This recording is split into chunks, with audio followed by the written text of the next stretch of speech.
2 Corinthians chapter 5, verse 7. It says, "For we walk by faith, not by sight." For you to have a Christian walk that would be consistent, you must understand that you are to walk by faith, not by sight.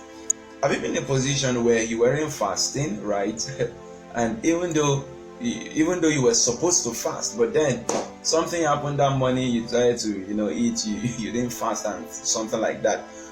Someone just calls you suddenly that, man of God, a woman of God, there is a serious case you need to attend to now that needs your prayer. Sir, you need to come over now and pray.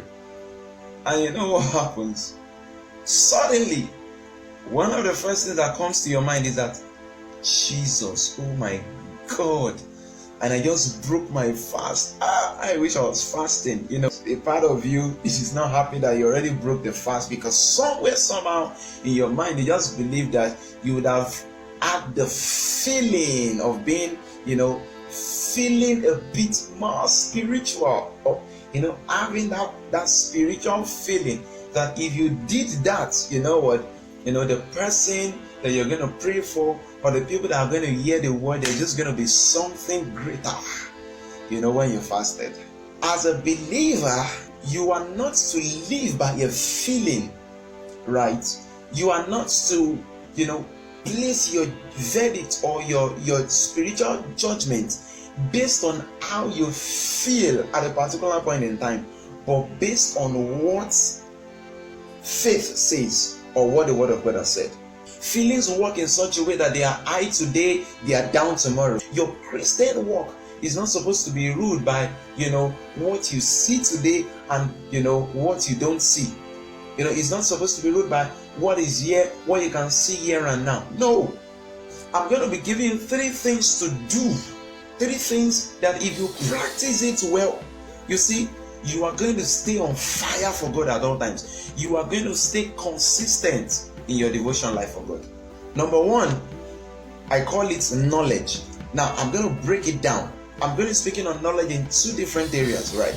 Knowledge. And there's going to be a case study we're going to use. The case study we are using is David.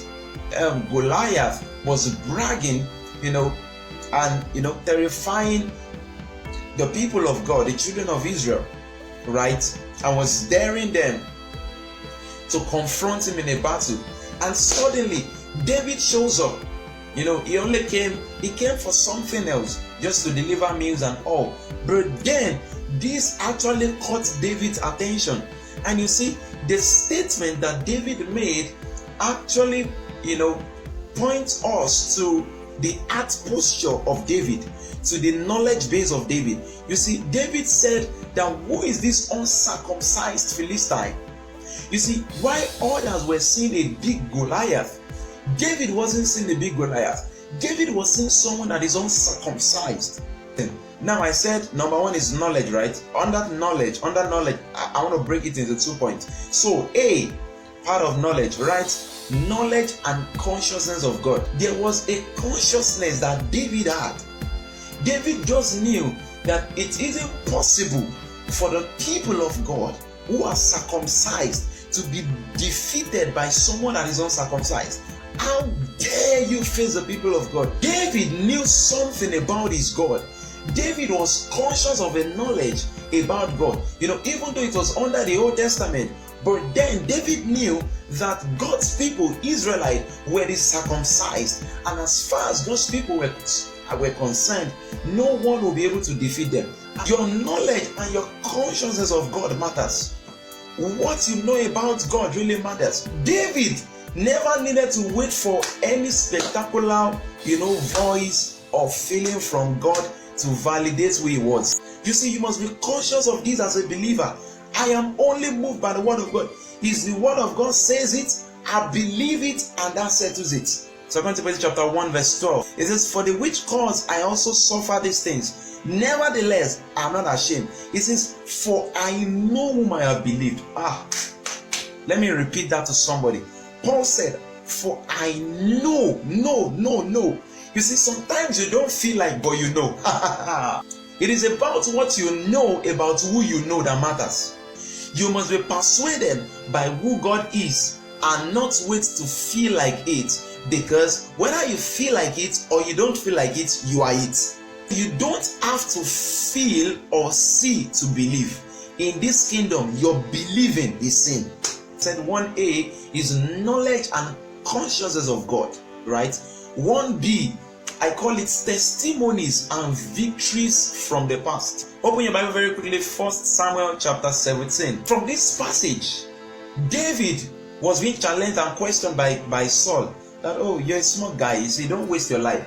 You know what happened? Very immediately, David went to the past and quickly fetched out the testimonies and the victories of the past. You see, you don't look at your past failures to make them bring your today down.